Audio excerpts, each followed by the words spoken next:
నూటి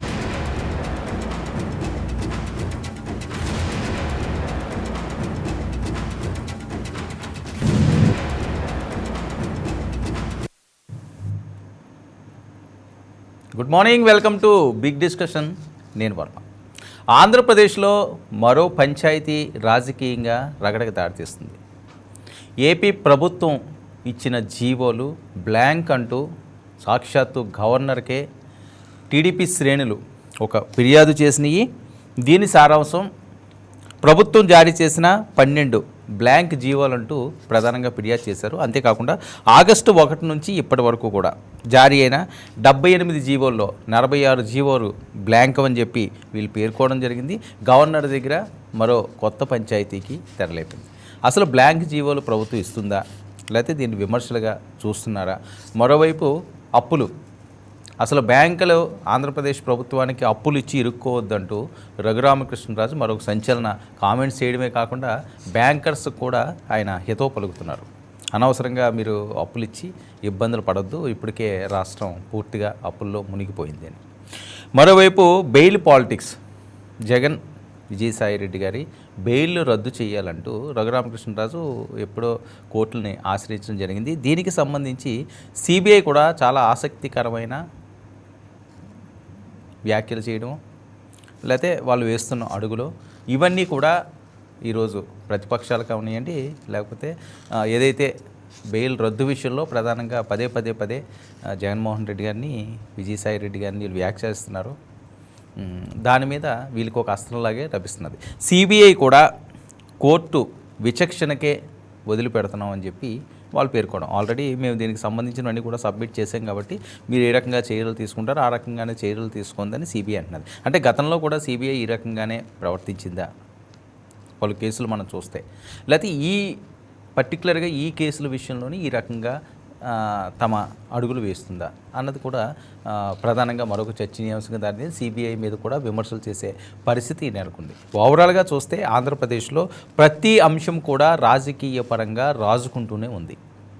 కొత్తగా జీవోలు ఏంటి, బ్లాంక్ జీవోలు ఏంటి, వాస్తవంగా ఇవి నిజమేనా? ఎందుకు బ్లాంక్ జీవోలు ఇవ్వాల్సి వస్తున్నది? ఇందులో అసలు కోణాలు ఏమున్నాయి?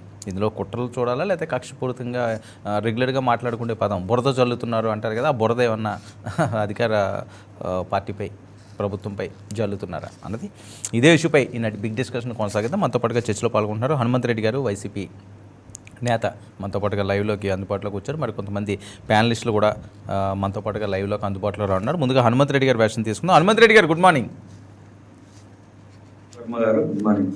హనుమంత్ రెడ్డి గారు, ఏంటి రహస్య జీవోలు ఇచ్చారు, బ్లాంక్ జీవోలు ఇచ్చారు అని చెప్పి ప్రధానంగా నిన్న గవర్నర్ గారి దగ్గరే వరలరామయ్య గారితో పాటుగా టీడీపీ అండ్ కో టీం వెళ్ళి ఆయనకి ఫిర్యాదు ఇచ్చింది. ఆ జీవోలు కూడా ఆగస్టు 1 నుంచి ఏవో 78 జీవోలు వచ్చినాయట, అందులో 46 బ్లాంక్ అట, అలాగే ప్రభుత్వం జారీ చేసిన 12 బ్లాంక్ జీవోలు అంటూ మరొక ఫిర్యాదు కూడా ఇచ్చారు. ఏంటి బ్లాంక్ జీవోలు ఏంటి, వాస్తవంగా ఇవి నిజాలేనా? సార్, మొట్టమొదటి టీడీపీ ప్రజలకి టీడీపీ వాళ్ళు ఎక్కడా పనిచేయడం లేదు. ఎంతసేపున బురద చల్లడం, గాజి మొక్కడం, తుడుచుకోమని చెప్పడం తప్ప వేరే ఆలోచన లేదు. ఇది ప్రజలు ప్రతిపక్షంలో కూర్చోబెట్టినారంటే, మేము ఎక్కడైనా తప్పు చేస్తా ఉంటే దాని మీద ప్రజల్లోకి పోయి దాని మీద ప్రజల్లో ఇప్పుడు జగన్మోహన్ రెడ్డి గారు, ముఖ్యమంత్రి గారు ఇచ్చిన హామీలు నెరవేర్చడం లేదు కాబట్టి ఈ విధంగా మీరు ప్రజలు వ్యతిరేకించండి, జగన్మోహన్ రెడ్డి గారిని వ్యతిరేకిస్తే అప్పుడు వాళ్ళకు ఎస్టాబ్లిష్ అయ్యి రేపు 2024 ఎలక్షన్లో గెలుస్తారేమో తప్ప ఇలా బురజల్లుడు కార్యక్రమం మీద చేయడం వల్ల ఎంతసేపున జగన్మోహన్ రెడ్డి గారికి ప్రజల్లో ఆదరణ పెరుగుతూ ఉంది. దాని మీద వచ్చే ఆలోచనలో జగన్మోహన్ రెడ్డికి ఆదరణ రాకుండా దాన్ని ఏదో ఒక విధంగా అడ్డుకోవాలనే ఆలోచనలో భాగంగానే ఈ ప్రతిపక్షాలు ఎల్లో మీడియా పనిచేస్తూ ఉంది. దాన్ని తీసుకొని చిలువలు పలువలుగా చేయడం తప్ప ఇప్పుడు ఒక ఇష్యూ మీద, ఏ ఇష్యూ మీద అయినా సరే జగన్మోహన్ రెడ్డి గారు ఇప్పుడు అవినీతి చేశారు, ఏం అవినీతి చేశారో చెప్పాలి. ఇప్పుడు గవర్నమెంట్లో ఎవరైనా ఎమ్మెల్యేలు కానీ ఎంపీలు కానీ అవినీతి చేశారు, ఎక్కడైనా ఒక్క అవినీతి చేసినారని చెప్పేదానికి వాళ్ళ దగ్గర లేదు, చేయడం లేదు, పారదర్శకంగా పనిచేస్తూ ఉంది. ఎక్కడైనా సరే కరోనా కాలంలో దేశంలో ఉండే ప్రపంచంలో ఉండే వాళ్ళందరూ చెప్పడం ఏంటి, ప్రజలకు డైరెక్ట్గా వాళ్ళ అకౌంట్లో డబ్బులు వేస్తేనే ఈ కరోనా కాలంలో మంచి జరుగుతుందని చెప్పడం. అది జగన్మోహన్ రెడ్డి గారు ఆల్రెడీ పాటించారు. దాన్ని అందరూ జగన్మోహన్ రెడ్డి గారిని ప్రశంసిస్తూ ఉన్నారు. ఎస్, మీరు ఇవన్నీ కార్యక్రమాలు చేయవద్దా, అలాగే చెప్పండి, ప్రజలకు చెప్పండి, మీకు ఈ విధంగా వేస్తా ఉన్నారు, ఇది చాలా తప్పు, ఈ ఏదైతే మీకు డైరెక్ట్గా డబ్బులు వస్తున్నాయో అది తప్పు. ఇంతకుముందు మాదిరిగా మేము సంతకం పెడితేనే, అంటే జన్మభూమి కమిటీలో సంతకం పెడితేనే డబ్బులు రావాలా అనే దాని మీద ఉండారా? ఆ విధంగా ఉంటే అదే విధంగానే చెప్పండి. మేము చేసిన తప్పేంటి, వాళ్ళు చేసిన గతంలో చేసినది వాళ్ళు చేసిన రైట్ ఏంటి, అలా కాకుండా ఎంతసేపు ఉన్నా వల్ల రామయ్య గారు మాట్లాడతారు. ఏం మాట్లాడతారో, ఆయన గతంలో పోలీస్ ఆఫీసర్గా పనిచేస్తాడు, ఏం మాట్లాడతాడో ఆయనకే అర్థం కాదు. రహస్య జీవోలు ఏముంటాయి, రహస్య జీవోలు ఇవ్వడానికి ఉంటే ఆ జీవో తీసుకొని వచ్చి చూపియండి. ఊరికి మాట్లాడటం తప్ప గవర్నర్ని కలవాలి, గవర్నర్ని ఏదో విధంగా కలవాలి, అది వచ్చి పేపర్లో తీసుకొని రావాలా, వాళ్ళ పబ్లిసిటీ కోసం పనిచేస్తూ ఉన్నారు తప్ప దీంట్లో ఎటువంటి ఆలోచన లేదు. ఇంకొకటి మీరు అడిగారు రఘురామకృష్ణరాజు. ఎవరండి రఘురామకృష్ణరాజు? జగన్మోహన్ రెడ్డి గారు పెడితే ఎంపీ అయినారు. అయినంత మాత్రాన్ని ఆయన ఎవరండి జగన్ సార్ బెయిల్ రద్దు చేయమని చెప్పడానికి? బెయిల్ ఎప్పుడు రద్దు అవుతుందండి? బెయిల్ ఒక కేసులో బెయిల్ ఎప్పుడు రద్దు అవుతుంది? ఎవరినైనా బెదిరించినప్పుడు, లేకుంటే దాంట్లో ఉండే సాక్ష్యాలను రూపుమాపు చేసేటప్పుడు ఏదైనా ఉంటే, ఆధారం ఉంటే చెప్పాలి. ఇందాక మీరు మాట్లాడారు అంటే రఘురామకృష్ణరాజు జగన్మోహన్ రెడ్డి గారు బెయిల్ రద్దు చేయమన్నారు, విజయసాయిరెడ్డి బెయిల్ రద్దు చేయమన్నారు కాబట్టి దానికి రఘురామకృష్ణరాజుకు వంత పాడితే సిబిఐ కరెక్ట్ ఉన్నట్ట? సిబిఐకి ఎక్కడ జగన్మోహన్ రెడ్డి గారు ఎవరిని బెదిరించలేదు కాబట్టి కోర్టు విచక్షణ జ్ఞానానికి వదిలేస్తామని చెప్పారు. దాంట్లో ఏముంది తప్పు? దాన్ని కూడా అభూత కల్పన చేసి సిబిఐ వాళ్ళు ఏదో కుమ్మక్కైనారని. సిబిఐ వాళ్ళు కుమ్మక్కైంటే గతంలోనే కేసు పెట్టినారు కదా జగన్మోహన్ రెడ్డి. ఆ రోజు ఎప్పుడు కూడా సిబిఐ వాళ్ళతో కానీ ఇంకొకరితో కానీ కుమ్ముక్కు కాలేదు కదా. జగన్మోహన్ రెడ్డి అక్రమంగా కేసులు పెట్టినట్టువే కదా. ఈ కేసులు ఏ విధంగా వచ్చాయి? ముందు బెయిల్ రద్దు అంటున్నారు. ముందు జగన్మోహన్ రెడ్డి గారి మీద ఈ కేసులు ఏ టైంలో ఎప్పుడు వచ్చినాయి, ఎవరెవరు కలిసింటే వచ్చినాయి, తెలుగుదేశం కాంగ్రెస్ పార్టీ కలిసింటే వచ్చినాయా? ఆ రోజు ఇదే బీజేపీలో సుష్మా స్వరాజ్ గారు అనవసరంగా కేసులు పెట్టినారని పార్లమెంట్లోనే మాట్లాడింది. మిమ్మల్ని ఎదిరించినారు కాబట్టి ఆ ఆలోచనలోనే జగన్మోహన్ రెడ్డి గారిని తొక్కాలనే ఆలోచనలో మీరు కేసులు పెట్టారు అని సుష్మా స్వరాజ్ గారు ఆ రోజు ప్రతిపక్ష నేతగా వాదించినారు. దాంట్లో లేదంటారా? ఇప్పుడు కేసు ఎంతసేపునే బెయిల్ రద్దు అయితే అది జగన్మోహన్ రెడ్డి గారికి వచ్చే ప్రజాదరణ పోగొట్టాలని ఆలోచనలు చేస్తూ ఉన్నారు తప్ప ఎందుకు బెయిల్ రద్దు అవుతుంది? ఎందుకు బెయిల్ రద్దు అవుతుందో చెప్పాలి. బెయిల్ ఎందుకు రద్దు అవుతుంది? ఏం చేశారు? రఘురామకృష్ణరాజుకి ఈ బెయిల్కు ఏం సంబంధం? రఘురామకృష్ణరాజు ఏమైనా కేసు పెట్టారా? లేదు కదా. ఎప్పుడు ఆయన ఉన్నాడు? ఏం సంబంధం? కోర్టుకు పోవాల్సిన అవసరమే ఉంది. అతన్ని మేము పార్టీలో మాకు వ్యతిరేక కార్యకలాపాలు చేస్తూ ఉన్నారు, టీడీపీ వాళ్ళతో అంటగా అవుతూ ఉన్నారు కాబట్టి, టీడీపీ చంద్రబాబు నాయుడు ఏం చెప్తే అది చేస్తూ ఉన్నాడు కాబట్టి మా పార్టీకి వ్యతిరేకంగా చేస్తున్నాడు కాబట్టి అతన్ని సస్పెండ్ చేస్తామని చెప్పాం. సస్పెండ్ చేసే వ్యక్తి ఎవడైనా సరే, అది పార్టీకి వ్యతిరేకంగా చేస్తే ఎవరైనా పార్టీ మేమేం చేస్తామో వాళ్ళు ఏం చేస్తారో అది సర్వసాధారణం. దాని గురించి రఘురామకృష్ణరాజును మేము ఆలోచనే చేయడం లేదు. అతని మీద ఏం చర్యలు తీసుకోవాలో పార్లమెంట్ కమిటీకి కానీ అన్ని దానికి ఇచ్చాము. మాకు కావాల్సింది ఈ రాష్ట్ర ముఖ్యమంత్రిగా జగన్మోహన్ రెడ్డి గారికి ఏమేం చేయాలనుకున్నారు, ఈ రాష్ట్రానికి మేలు జరిగే విధంగా పనిచేస్తూ ఉన్నారు తప్ప ఢిల్లీలో మా పార్లమెంటు సభ్యులు కావచ్చు, ఇక్కడ కానీ నాయకులు కానీ ఇంకొకటి కానీ జగన్మోహన్ రెడ్డి గారు ప్రజలకు మేలు చేసే విధంగా పనిచేస్తా ఉన్నారు. 16 మెడికల్ కాలేజీలు తెచ్చారు జగన్మోహన్ రెడ్డి గారు. అవి స్టార్ట్ అవుతున్నాయి. దానిలో ప్రజలకు ఉచిత విద్య వైద్యం అందించాలని. ఓకే హనుమంత్ రెడ్డి గారు, ఓకే 1 మినిట్ అండి. మనతో పాటుగా విల్సన్ గారు కూడా జాయిన్ అయ్యారు. విల్సన్ గారు గుడ్ మార్నింగ్. విల్సన్ గారు, చూసాం నిన్న తెలుగుదేశం శ్రేణులు గవర్నర్కి ఫిర్యాదు, బ్లాంక్ జీవోలు ఇచ్చారు అని చెప్పి దగ్గర 46 బ్లాంక్ జీవోలు ఇచ్చారంటూ వాళ్ళు ఫిర్యాదు చేసే పరిస్థితి ఏంటి? అసలు ఆంధ్రప్రదేశ్లో బ్లాంక్ జీవోలు ఏంటి? దీనికి సంబంధించి ఏమైనా రాజకీయ విమర్శలుగా చూడాల్సిన అవసరం ఉందా, లేకపోతే ఇందులో వాస్తవంగా ప్రభుత్వం ఏమైనా చీకటి జీవోలు ఏమన్నా ఇస్తుందా? జీవోలన్నీ గవర్నర్ గారితోనే విడుదలయ్యే నేపథ్యంలో ఖచ్చితంగా మరి రహస్యంగా జీవోలు ఏవి ఇవ్వాల్సిన అవసరం లేదు. ఏదో అత్యవసర పరిస్థితిలోనో లేకపోతే కొన్ని ప్రత్యేక పరిస్థితులు అలాంటి జీవోలు విడుదలవుతాయేమో కానీ ఆంధ్రప్రదేశ్ లో అటువంటి పరిస్థితి లేదని అనుకుంటున్నాము. మరి సాక్షాత్తు గవర్నర్కే కంప్లైంట్ ఇవ్వడాన్ని ఎలా చూడాలి విల్సన్ గారు? ట్రాన్స్పరెంట్ సాక్షాత్తు గవర్నర్కే వీళ్ళు కంప్లైంట్ ఇవ్వడానికి ఈ రకంగా చూడాలి. గవర్నర్ కి కంప్లైంట్ ఇవ్వచ్చు. అదే సమయంలో గవర్నర్ గారుగా చీఫ్ సెక్రటరీని పిలిచి ఎవరైనా అడగచ్చు. దానికి ఖచ్చితంగా దానికి సంబంధించిన నిజాల్ని బయట ప్రజలకి విడుదల చేయాల్సిన అవసరం ఉంది. ఎందుకంటే జగన్మోహన్ రెడ్డి గారి ప్రభుత్వం ఈరోజు ఒక రకంగా చెప్పాలంటే దివాళా తీసిన పరిస్థితి. ఐపీఏ అన్నమాట. మామూలు గ్రామాల్లో కానీ పట్టణాల్లో కానీ ఐపీ ఏ నెలకు ఆ నెల జీతాల కోసం ఆర్బీఐని ఆశ్రయించే పరిస్థితి. అదేవిధంగా రాష్ట్రంలో ఉండే ఆస్తులు మొత్తం కూడా తాకట్టు పెట్టే పరిస్థితికి ఈ రోజు రాష్ట్రం. నాకు తెలిసి దేశంలో ఉన్న ఏ రాష్ట్రంలో కూడా ఇలాంటి పరిస్థితి లేదని నేనైతే అనుకుంటున్నాను. కాబట్టి ఈ జీవోలు ప్రజా ప్రయోజనం విరుద్ధంగా ఉంటే ఆ మొత్తం జీవోల మీద కూడా విచారణ జరపాల్సిన అవసరం ఉంది. ఖచ్చితంగా దానిపైన ఒక క్లారిటీ తీసుకురావాల్సి వస్తుంది. అదేవిధంగా ఇందాక వైసీపీ మిత్రులు రఘురామరాజు వ్యవహారం మీ పార్టీ ఎంపీని ఇప్పటిదాకా మీరు బహిష్కరిస్తున్నారు.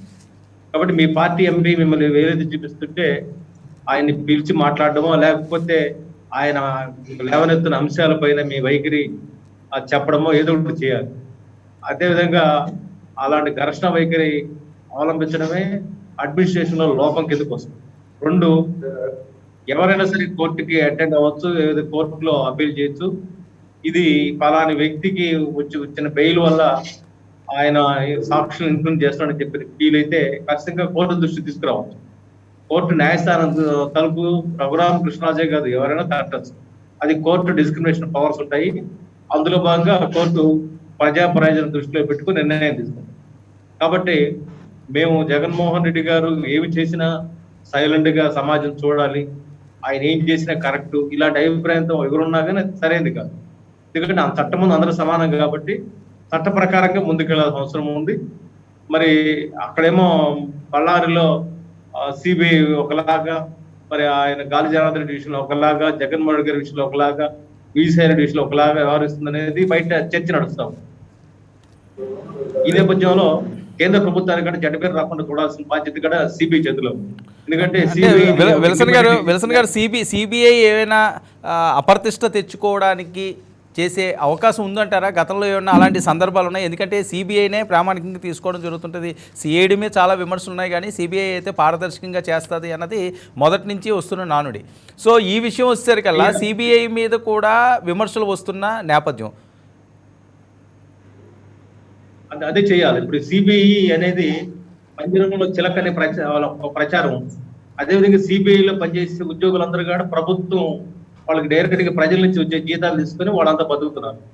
వాళ్ళు జవాబుదారీగా ఉండాల్సింది ప్రజలకే. మామూలుగా బిజినెస్ రూల్లో ఐఏఎస్ కానీ ఐపీఎస్ కానీ వాళ్ళు they are responsible for public responsibility ఉండాలి. Even prime minister of India కూడా పబ్లిక్ రెస్పాన్స్. ప్రజలకు సంబంధించి ఏదైనా సరే వాళ్ళ మేళ్లకు తగ్గట్టుగా వ్యవహరించాలి తప్ప సిబిఐ వ్యక్తిగత ఎజెండాలతో సిబిఐ అధికారులు వ్యవహరిస్తే వాళ్ళందరూ కూడా జైలుకి పోతారు. వాళ్ళు సిబిఐ ఆఫీసర్లు అయితే ఏండొచ్చు, వాళ్ళు తప్పులు చేస్తున్నారు అనేది అర్థమైన తర్వాత జైలుకి పోతారు. అదేవిధంగా న్యాయస్థానాలు కూడా వాళ్ళు కూడా సిబిఐని మరి గతంలో న్యాయస్థానాలు కూడా ఎవరికి స్టేలు ఇచ్చారో, ఎవరికి బెయిల్ ఇచ్చారో, ఎందుకు ఇచ్చారో ఇవన్నీ కూడా న్యాయస్థానం కూడా ఆత్మ పరిశీలన చేసుకోవాల్సిన అవసరం ఉంది. కాబట్టి మొత్తం వ్యవస్థ అనేది బాగుండాలని మేము కోరుకుంటున్నాం. భారతీయ జనతా పార్టీ తప్పు చేసిన వాళ్ళకి ఎవరికైనా శిక్ష పడాలనుకుంటున్నాం. అదేవిధంగా వాళ్ళు ఎవరైనా సరే, ఈవెన్ భారతీయ జనతా పార్టీ కార్యకర్తలు కూడా తప్పు చేస్తే మమ్మల్ని క్షమించాల్సిన అవసరం లేదు. ఎవరైనా చట్టం ముందు ఒకటే. అంబేద్కర్ రాసిన చట్టాన్ని, రాజ్యాంగాన్ని ఎవరైనా గౌరవించాల్సింది. ఎవరైనా ఉల్లంఘిస్తే ఖచ్చితంగా దాని మీద క్వశ్చనీర్ ఉంటుంది. మేము ప్రజలకు జవాబుగా ఉండాల్సిన అవసరం ఉంటుంది. అందుకని కేంద్ర ప్రభుత్వానికి మంచి పేరు తీసుకొస్తేనే సిబిఐ మేము గౌరవిస్తాం. అంతే తప్ప వీళ్ళు వ్యవహార శైలి మరి కేంద్ర ప్రభుత్వం నష్టం కలిగించే రీతిలో ఉంటే ఖచ్చితంగా దానికి సంబంధించిన అధికారుల మీద కూడా చర్యలు ఇస్తున్న అవకాశం రాబోయే రోజుల్లో స్పష్టంగా ఉంటుంది. సిబిఐ కూడా తను చేయాల్సిన పని తాను చేయాలని మేము కోరుకుంటున్నాం. ఉదాహరణకి పులివెందుల్లో మరి ఆ రంగయ్య అనబడే ఒక సాక్షిని రోడ్డు మీద వదిలేసి వెళ్ళారు.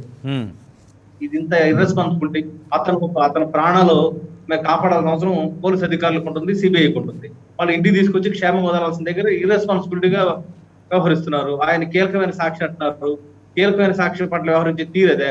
కాబట్టి సిబిఐ అనేది నవ్వులు పాలవుతా ఉంది. ఈరోజు దాదాపు 2.5 సంవత్సరం పాటు ఒక చిన్న కేసుని నా ఉద్దేశం ఏంటంటే అది పోలీసులు తేల్చగల అంశం అది. మరి ఆ కేసులో ఇన్ని రోజులు జాప్యం చేయడం వల్ల మేము కూడా బాధపడతాం. అదే విధంగా సునీతారెడ్డి ఆమె కూడా తన ప్రాణాలకు కూడా ముప్పు ఉందని కూడా బాధపడతా ఉంది. నేను ఈ సందర్భంగా సునీతారెడ్డి గారికి ఒకటి చెప్తున్నా, భారతీయ జనతా పార్టీ సునీతారెడ్డి గారికి అండగా నిలబడుతుంది. అదే సమయంలో ఆంధ్రప్రదేశ్ ప్రజలు మొత్తం కూడా ఈరోజు సునీత వెంట ఉన్నారని కూడా నేను తెలియజేస్తున్నాము. ఆమె ఆత్మవిశ్వాసంతో ముందుకు పోవచ్చు, ఎక్కడ కూడా భయపడాల్సిన అవసరం లేదు. భారతీయ జనతా పార్టీ ఎవరు కూడా నేరం చేసిన వాళ్ళకి మేము కొమ్ము కాసే ప్రసక్తి లేదని కూడా వర్మ గారు స్పష్టంగా తెలియజేస్తారు. Right, okay. మనతో పాటుగా విద్యాసాగర్ గారు కూడా జాయిన్ అయ్యారు. విద్యాసాగర్ గారు, గుడ్ మార్నింగ్. విద్యాసాగర్ గారు, మీ ఆడియో మ్యూట్లో ఉన్నట్టు ఒకసారి చెక్ చేయరా ప్లీజ్.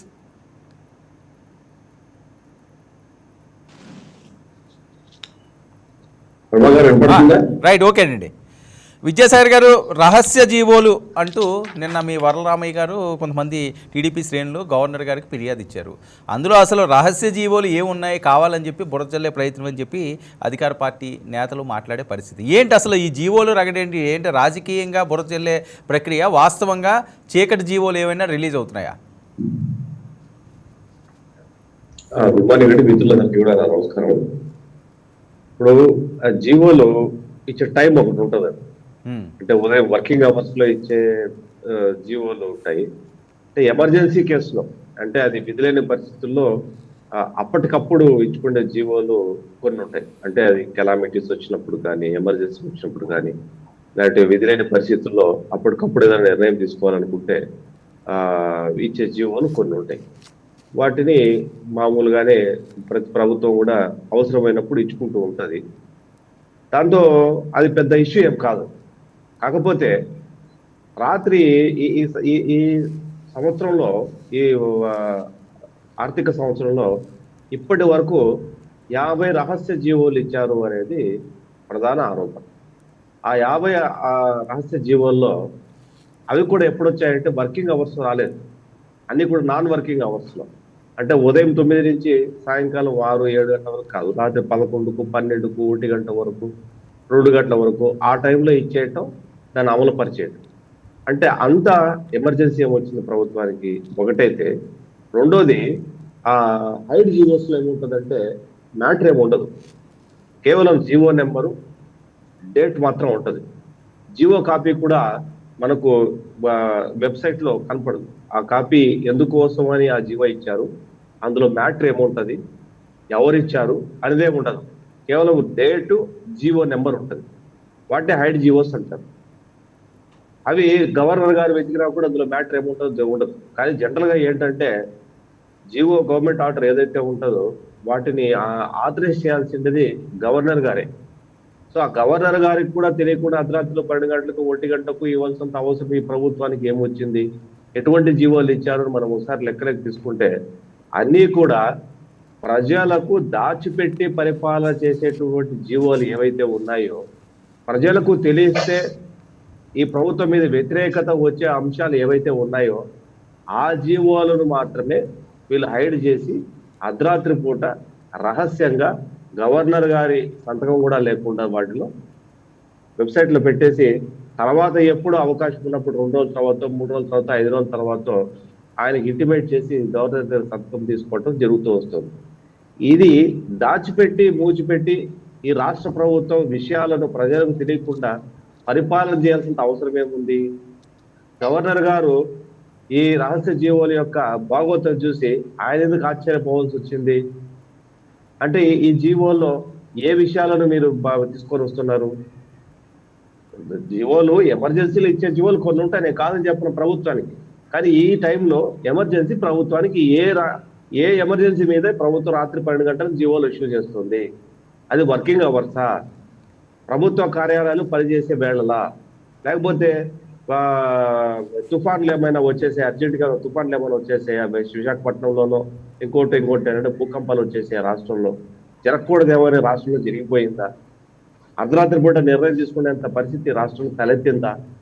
ఇవేమీ లేకుండా అర్ధరాత్రి పూట మీరు జీవోలు ఇచ్చేసి, ముందుగానే అన్ని వెనకాల బ్యాక్గ్రౌండ్ అంతా సెటప్ చేసి పెట్టుకొని జీవో ఇచ్చేసి, ఉదయం ఎవరు నిద్ర లేవక మునిపే ఆ జీవోల్ని మీరు ఇంప్లిమెంటేషన్ చేయటం అన్నది రహస్య పరిపాలన కాదా? రహస్య పరిపాలన అంటారు దాన్ని. ప్రజలకు చెప్పి పరిపాలన చేయాలా? రహస్య జీవోలతో రాష్ట్ర ప్రభుత్వం పరిపాలన చేస్తుందా?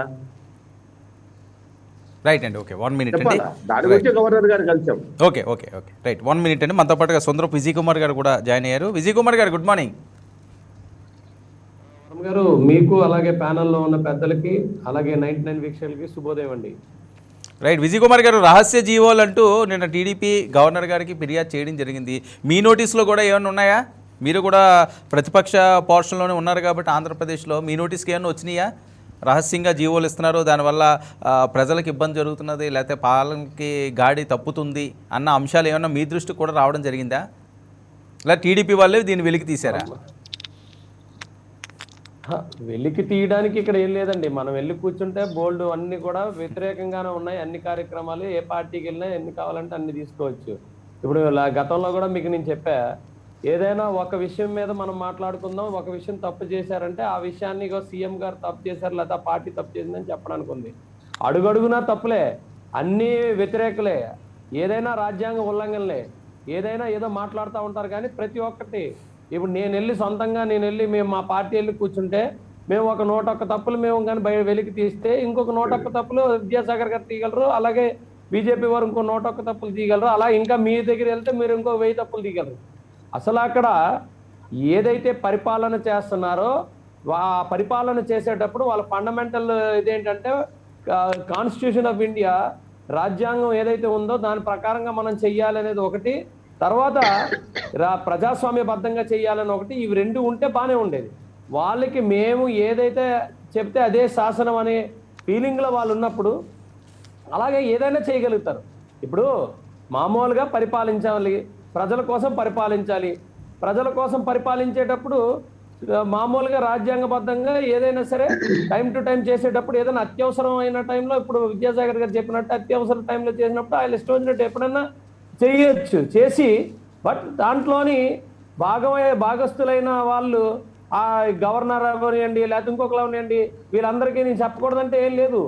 మీకు అధికారం వచ్చింది, అధికారంలో మీ అధికార పరంగా మీరు ఎంతవరకు మీ పరిమితులు, ఆ పరిమితులు ఉంటాయి. ఏ పరిమితులు లేకుండా ఏ పదవి ఉండదు ఇక్కడ ఈ రాజ్యాంగంలో. అయితే పరిమితులు ఉంటాయి. తర్వాత వేరే వాళ్ళు కూడా, ఇప్పుడు పిఎస్సి ఉంది, పిఎస్సికి మనం చెప్పాలి. పిఎస్సికి చెప్తున్నారా? అపోజిషన్ పార్టీ ఎవరైతే ఉన్నారో వాళ్ళ నుంచి పిఎస్సి వస్తారు, మరి వాళ్ళకి చెప్తున్నారా?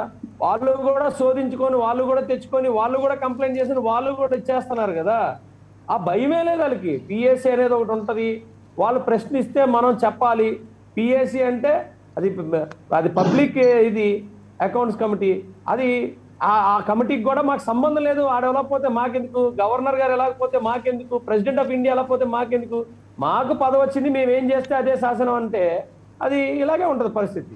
అర్ధరాత్రి జీవోలు ఎందుకు ఇస్తారు? ఏదైనా తప్పుడు కార్యక్రమాలు చేసేటప్పుడు, లేకపోతే మరి రాజ్యాంగబద్ధంగా రాసినప్పుడు దానికి అవకాశం లేకుండా పీకల మీదకి వచ్చి ప్రజలు రక్షించినప్పుడు, మరి పీకల మీదకి వచ్చి ప్రజలు రక్షించేది ఎక్కడ ఉంది? ఇక్కడ ఓన్లీ తప్పుడు కార్యక్రమాలు చేయడానికి తప్పితే దేనికి? రాత్రి జీవోలు ఇచ్చేసి రాత్రి కార్యక్రమాలు చేసేసి పొద్దున కల్లా చేతులు దులుపుకొని మళ్ళీ పొద్దున్నే జీవో క్యాన్సిల్ చేస్తే అయిపోద్ది. ఇప్పుడు మా దగ్గర ఏదంటాం, ఈ గ్రావెల్ దొంగతనాలు జరుగుతూ ఉంటాయి. గ్రావెల్ దొంగతనాలు జరిగి ఎవడన్నా వచ్చాడు అనుకోండి, బాగా పట్టుకున్నాడు అనుకోండి, వాడికి ఒక పేపర్ పంపిస్తారు. ఆ పేపర్ మీద ఏదైతే ఆర్డర్ అని చెప్తాడు, ఆ ఆర్డర్ మీద పూర్తిగా దృష్టి ఉండి దాని మీద అవగాహన ఉంటే, అరే ఆర్డర్ ఏంటో అని అడిగితే దాన్ని పూర్తిగా అడిగితే దాని మీద తెలిసిపోద్ది. అలా కాకుండా ఎవడన్నా వస్తాయో ఆర్డర్ ఉందని చూపించేస్తే ఆ ఆర్డర్ ఉందలే అనుకుని వెళ్ళిపోతే అలాగే పరిస్థితి ఇక్కడ గవర్నమెంట్ లో కూడా అలాగే గవర్నమెంట్ లో అలాగే ఉంది. సో ఇక్కడ ఏంటంటే మభ్యపెట్టి ఈ రోజు చేసే ప్రతి ఒక్క పాపం, ప్రతి ఒక్క ఉల్లంఘన వీళ్ళు పీకకి చుట్టుకుంటది. ఇప్పుడు ఇంతకుముందు వైఎస్ఆర్సీపీ నాయకులు ఎందుకు అరెస్ట్ అవుతారు, ఎందుకు లోపలికి వెళ్తారు? అరే నాయన, మీరు మీ అందరికీ ఆయన పెద్ద ఆయనకి నేను కూడా చెప్తున్నా, ఒక పోస్ట్ ని మీరు ఫార్వర్డ్ చేస్తే విశాఖపట్నం నుంచి మరి మీరు కర్నూలుకి తీసుకెళ్లే పరిస్థితి, చిన్న పోస్ట్ ని మీరు ఫార్వర్డ్ చేస్తే తీసుకెళ్లి అతన్ని కరోనా టైంలో ఇబ్బంది పెట్టడానికి మీకున్న సెక్షన్లు, మీకున్న లా, మీరు చేసే కార్యక్రమాలకు ఉండవా? మరి అదే నాకు అర్థం కాల. పోనీ అది మీరు చేసే కార్యక్రమాలు ఏంటి? ప్రతి దానికి హెల్డ్ రెస్పాన్సిబుల్. ప్రతి ఒక్క ఎమ్మెల్యే, ప్రతి ఒక్క మంత్రి, ప్రతి ఒక్క అధికారి, ప్రతి ఒక్కరూ సమాధానం చెప్పాలి. ఎవ్వరు కూడా ఎటు వెళ్ళే పరిస్థితి లేదు. మీ అదృష్టం ఏంటంటే ఒక తప్పు చేస్తే ఆ తప్పు పట్టుకొని మేము చెప్పగలం.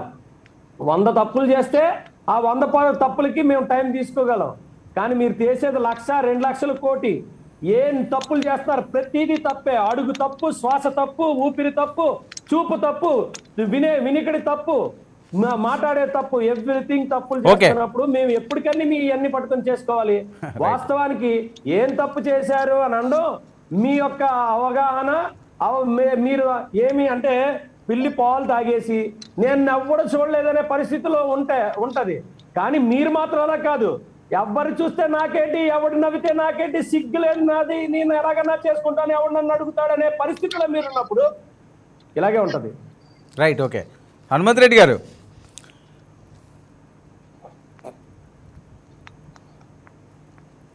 హనుమంతరెడ్డి గారు వినిపిస్తుందా సార్?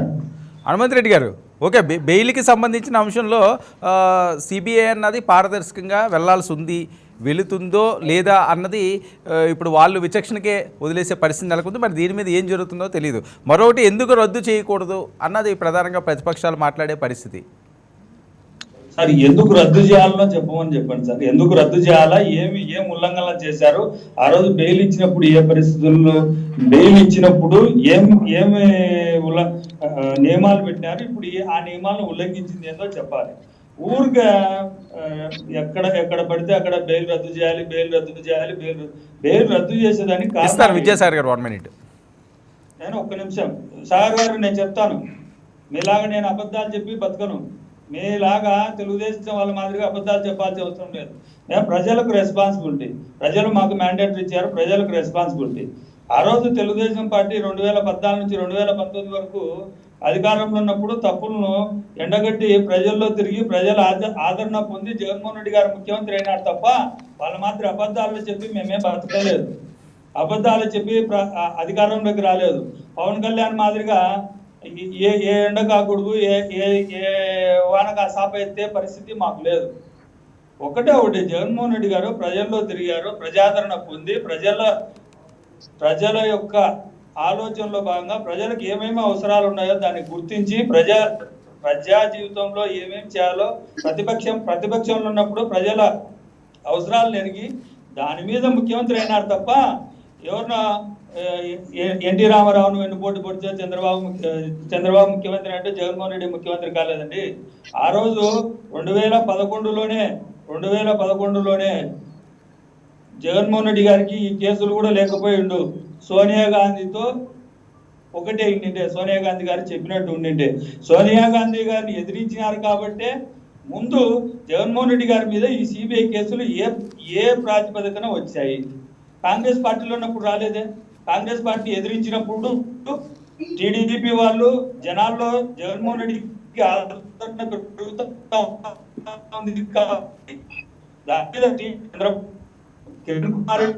సోనియా గాంధీ గారి అందరూ ఒకటి జగన్మోహన్ రెడ్డి గారి మీద కేసులు పెట్టడం జరిగింది. ఓకే, ఆ కేసుల్లో భాగంగా ఎక్కడ కూడా మేము స్టేలు తెచ్చుకోలేదండి. చంద్రబాబు నాయుడు మాదిరిగా మీరు అడిగిందని చెప్తాం, ఎక్కడ స్టేలు తెచ్చుకోలేదు. ఒక సామాన్యునికి 3 నెలల తర్వాత బెయిల్ ఏ విధంగా వస్తుందో ఆ విధంగా జగన్మోహన్ రెడ్డి గారికి బెయిల్ రాలేదు. 16 నెలలు జైల్లోనే ఉన్నారు. ఏ విధంగా ఏం మేనేజ్ చేశారో నేను మాట్లాడితే ప్రజలకు అందరికీ తెలుసు. ఈరోజు రఘురామకృష్ణరాజు బెయిల్ రద్దు కోరుకుంటా ఉన్నాడు. రఘురామకృష్ణరాజు ఏ విధంగా బెయిల్ రద్దు కోరుకుంటారో, జగన్మోహన్ రెడ్డి గారు చేసిన తప్పేంటి, బెయిల్ ఉల్లంఘనలు ఏం చేశారు?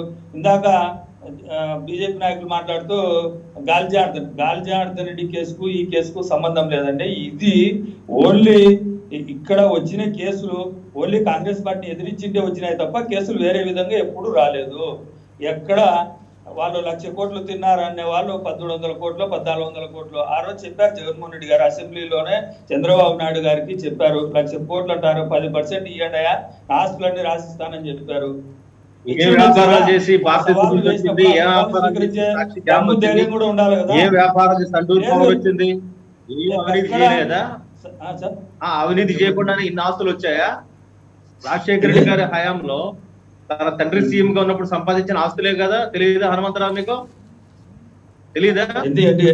విజయాలు మాట్లాడి ఏ వ్యాపారం చేస్తే వచ్చాయి చెప్పండి, ప్రజలకు చెప్పండి. వ్యాపారాలన్నీ పర్ఫెక్ట్ గా చేసినట్టువే వ్యాపారాలన్నీ ఎక్కడ చేసిన మీ బీజేపీ సుష్మా స్వరాజ్ గారు చెప్పారు ఏ విధంగా కేసులు వచ్చినాయో. సుష్మా స్వరాజ్ గారు ఏ వ్యాపారాలు చేసి జగన్మోహన్ రెడ్డి వాటికి సమాధానం చెప్పండి. మీరు వాటికి సమాధానాన్ని చెప్పండి. దాని గురించి మీరు మాట్లాడకండి. మీకు 5 ఏళ్ళు మ్యాండేట్ ఇచ్చారు, మంచిదే, పరిపాలించండి. అంతే తప్ప క్లీన్ ఇమేజ్ ఉందా, క్లీన్ షీట్ ఇండియా సిమెంట్ కు అవన్నీ కోర్టు చెప్పండి. కోర్టులో చెప్పండి నిజాయితీ సంపాదించాము, నిజాయితీ వేల కోట్లు సంపాదించాము, నిజాయితీ లక్షల కోట్లు సంపాదించాము, అంబానీలు ఆధారాలు సంపాదించాము చెప్పండి. అంతే తప్ప మీరేదో ఏ తప్పులు చేయనట్టు మీకేమో మీ సాక్షులు ప్రభావితం చేయడం కాదా? శ్రీలక్ష్మిని తీసుకొచ్చి మీ పోస్ట్ ఇవ్వడం సాక్షులు ప్రభావితం చేయడం కదా? బైబిల్ సుబ్బారెడ్డి గారికి పోస్ట్ ఇవ్వడం సాక్షులు ప్రభావితం చేయడం కదా? విజయసాయి రెడ్డి గారికి పోస్ట్ ఓకే విల్సన్ గారు 1 మినిట్ అండి. విల్సన్ గారు ఆయన కంప్లీట్ చేయండి, మనం మీకు ఇస్తాను ఛాన్స్. మీరు శ్రీలక్ష్మి గారి గురించి మాట్లాడాలంటే మాట్లాడండి, దాని గురించి చర్చ సెపరేట్ పెడతాం. ఏం మాట్లాడాలో చెప్పండి. శ్రీలక్ష్మి గారు కేసులో అదే కోర్టు ప్రభావితం చేయడం అంటే కాదండి. విల్సన్ గారు మీకు ఇస్తారు, మీరు పాయింట్లు నోట్ చేసుకోండి. తెలుగుదేశం ఉచ్చులో పడితే మీకు ఇలాగే ఉంటుంది, బీజేపీ నాయకులు తెలుగుదేశం ఉచ్చులో పడితే ఇలాగే ఉంటుంది. మీరైనా పర్ఫెక్ట్ గా మాట్లాడండి. తెలుగుదేశం పడిన ఉచ్చులో పడితే మీకు అలాగే ఉంటుంది. చెప్తున్నాం, మీరు కోర్టుకు చెప్పండి, కోర్టుకు చెప్పండి అంటున్నా మేము. మీరు చెప్పదలుచుకుంటే ఓకే 1 మినిట్ అండి. విల్సన్ గారు వెయిట్ 1 మినిట్. ఓకే విల్సన్ గారు 1 మినిట్ అండి. విల్సన్ గారు 1 మినిట్. విల్సన్ గారు హనుమంత్ గారు 1 మినిట్ అండి. Okay 1 minute. హనుమంత్ గారు 1 మినిట్. విల్సన్ గారు వెయిట్ 1 మినిట్. విద్యాసాగర్ గారు బెయిల్ ఇష్యూకి సంబంధించి కావాలని చెప్పి బురద జల్లుతున్నారు, మేము సచివులు అని చెప్పి మొదటి నుంచి కూడా మాట్లాడే పరిస్థితి. కావాలని చెప్పి కాంగ్రెస్ పార్టీ అక్కడ అక్రమంగా మా మీద కేసులు పెట్టింది. మేము ఎప్పుడు కూడా స్టేలు తెచ్చుకోలేదు. 16 నెలల పాటు మేము జైల్లో ఉండి బెయిల్ ఇస్తే మేము బయటకు వచ్చాం. బెయిల్ ఎందుకు రద్దు చేయాలి? మేము చేసిన తప్పులు ఏంటి?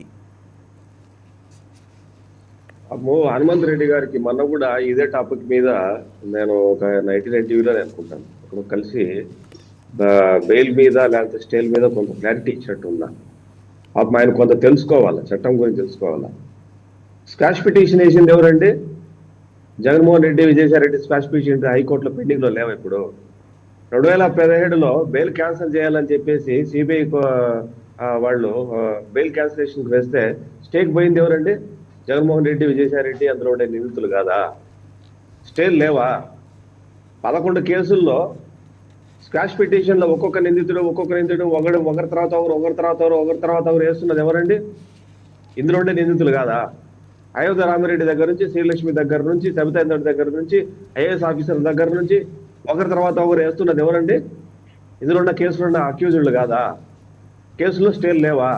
కేసులో స్టేలు లేవనుకుంటే మరైతే రాజీనామా చేసేసి సచీలుడుగా కేసులు తేలేంత ముఖ్యమంత్రి పదవి చేపట్టను, నా ప్లేస్లో నా భార్యనో ఇంకెవరో ఉంటారు, నేను కేసులు తీసుకొని వచ్చిన తర్వాత ముఖ్యమంత్రి పదవి చేపడతానని చెప్పండి. మీరు ఆగాల ఒక్క నిమిషం. కేసులు ఉన్నప్పుడేనండి ప్రజల దగ్గరికి వెళ్ళింది. మా మీద మీరు ఆగాల. మీరు మాట్లాడినప్పుడు ఎవరు డిస్టర్బ్ చేయలేదు. ఓకే, మీరు మాట్లాడినప్పుడు ఎవరు డిస్టర్బ్ చేయలేదు. మీరు ఆగాల. కేసుల గురించి అంత నిజాయితీగా మాట్లాడుతున్నారు కదా. కేసుల గురించి అంత నిజాయితీగా మాట్లాడేటప్పుడు కేసు ఉన్నప్పుడే ముఖ్యమంత్రి అయ్యారు. ఎవరు కాదన్నారు? మరి కేసుల గురించి మా స్టేలే లేదు, మేము కోర్టుకు అసలు పోనే లేదు, కేసులో మేము పిటిషన్లు ఫైలే చేయలేదు అని ఎందుకు చెప్పుకుంటారు? దాదాపు 120 సార్లు 317 పిటిషన్లు ఎవడేశారు సిబిఐ కోర్టులో? నేను ముఖ్యమంత్రి స్థానంలో ఉన్నాను, నేను కోర్టుకు హాజరు కాలేను, నాకు వీలు లేదు, నాకు అవకాశం లేదు అని. ఎవరి మీద వారెంట్ వచ్చింది? గత సంవత్సరం ఎవరి మీద వారెంట్ వచ్చింది? ఎవరిని హాజరుపరచమన్నారు? ముఖ్యమంత్రి స్థానంలో ఉండి నేను సిబిఐ కోర్టుకు హాజరు కావాలంటే నాకు 60 లక్షలు అవుతుంది, 20 లక్షలు వస్తుంది అని చెప్పి దొంగ మాటలు చెప్పింది ఎవరు? బెయిల్ ఎందుకు రద్దు? రఘురామకృష్ణరాజు గారు వేసినటువంటి పిటిషన్లో మొత్తం ఇచ్చారు కదా. సీనియారిటీ లేకపోయినా ఆఫీసర్లకి, వాళ్ళకంటే సీనియర్లు ఉన్న ఈ కేసులో నిందితులైనటువంటి ఐఏఎస్ ఆఫీసర్లు, ఐపీఎస్ ఆఫీసర్లు తీసుకొచ్చి మెయిన్ పదవుల్లో కూర్చోబెట్టడం అన్నది ప్రలోభాలకు గురి చేయటం కాదా? లేకపోతే వాళ్ళ చుట్టూ ఆ కేసులో ఉన్నటువంటి రాజకీయ నాయకులందరికీ ఏ ఒక్కరికైనా మిస్ కాకుండా ప్రతి ఒక్కరికి రాజకీయ పదవులు ఇవ్వటం, సాక్షుల్ని ప్రభావితం చేయటం కాదా? ఓకే, కోర్టుకు హాజరు కాకపోవటం అన్నది కేసును ఇన్ఫ్లుయెన్స్ చేయటం కాదా? కేసును ముందు సాగనీయకుండా ఉన్న నిందితులందరూ కూడా ఒక డిశ్చార్జ్ పిటిషన్ వేస్తారు. అదేంతవరకు ఆ కేసులో స్టే వస్తుంది, అది హైకోర్టు కొట్టేస్తుంది. తర్వాత ఇంకో నిందితుడు వచ్చింది, ఇంకొక పిటిషన్ వేస్తాడు, మళ్ళీ దాంట్లో మళ్ళీ స్టే. ఈ 11 సంవత్సరాల నుంచి ఒకరి తర్వాత ఒకరు ఎందుకు డిశ్చార్జ్ పిటిషన్లు వేస్తున్నారు? మొన్న విజయసాయిరెడ్డి గారు ఎందుకు ఈడీ పిటిషన్ ఫస్ట్ విచారించకండి, ఫస్ట్ సిబిఐ కేసు విచారించండి, లేదా సైమల్టేనియస్ గా 2 విచారించండి అని చెప్పేసి దాదాపు 11 నెలలు ఎవడు పిటిషన్ చేయమన్నాడు విజయసాయిరెడ్డి గారిని? లేకుండా ఫెయిర్ గా మీరు జరపండి, మేమి తప్పు చేయలేకపోతే ఈడీ కేసు ప్రకారం ఈడీ కేసు నడుస్తుంది, సిబిఐ కేసు ప్రకారం సిబిఐ కేసు నడుస్తుంది అని చెప్పి ఎందుకు పిటిషన్ వేయలేదు? ఎందుకు హైకోర్టులో అంతవరకు విచారణ ఆపమని చెప్పి ఎవరు స్టేలు వేసుకున్నారు? మొన్న కదా విజయసాయిరెడ్డి కేసు మన కదా కొట్టేసింది, మొన్ననే కదా కొట్టేసింది. ఇవన్నీ తప్పులు పెట్టుకొని అంతెందుకండి, ఒక్క నిమిషం చెప్తానండి, అంతెందుకండి శ్రీలక్ష్మి గారు తెలంగాణకు ఆవిడ రాష్ట్రం విడిపోయినప్పుడు తెలంగాణకు వెళ్ళిపోతే ఆవిడను తీసుకొని వచ్చి డిఓటీలో పెట్టి స్పెషల్ పర్మిషన్ తీసుకొని వచ్చి ఆవిడ 2 సంవత్సరాలు ఢిల్లీలో ఉండి ఎందుకు ఇక్కడికి వచ్చి వచ్చిన 6 నెలల లోపే స్పెషల్గా ఆమెకి ప్రమోషన్ ఇచ్చి ఆమె స్థాయిని పెంచారు. మీరు చూడండి, ఆ కేసులో ఉన్నటువంటి ప్రతి నిందితుడు ఎవరైతే ఉన్నారో అందరూ కూడా మెయిన్ స్ట్రీమ్ జాబుల్లోనే ఉన్నారు. ఎవరు? వాళ్ళ సీనియర్లు కాదని జూనియర్లు పెట్టారు.